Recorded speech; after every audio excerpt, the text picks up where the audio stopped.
Sebagai upaya menyatukan komitmen membangun integritas melalui revolusi mental seluruh petugas lapas, Kementerian Hukum dan HAM RI memerintahkan seluruh pihak lapas untuk melaksanakan apel siaga serentak se-Indonesia.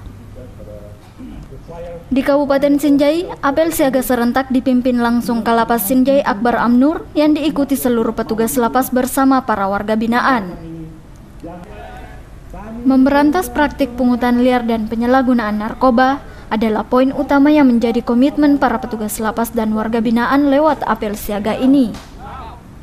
Untuk menjaga komitmen tersebut, pihak Kemenkumham RI meminta seluruh lapas agar melakukan penggeledahan secara rutin terhadap warga binaan maupun para pengunjung lapas.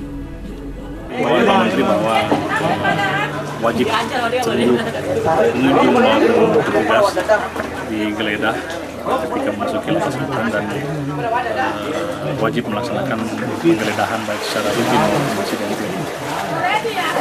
Nanti di Rutan Sinjai akan Iya, mekanismenya sudah kita atur sebenarnya, hanya tinggal pelaksanaan memang yang belum optimal. Kotak penitipan handphone sudah kami siapkan, kemudian pembekalan petugas juga sudah, tinggal pengawasan pelaksanaan tersebut. Sejauh ini, pihak lapas Sinjai terus berupaya menjaga komitmen dalam mencegah penyalahgunaan narkoba di dalam lapas, salah satunya dengan melakukan tes urin.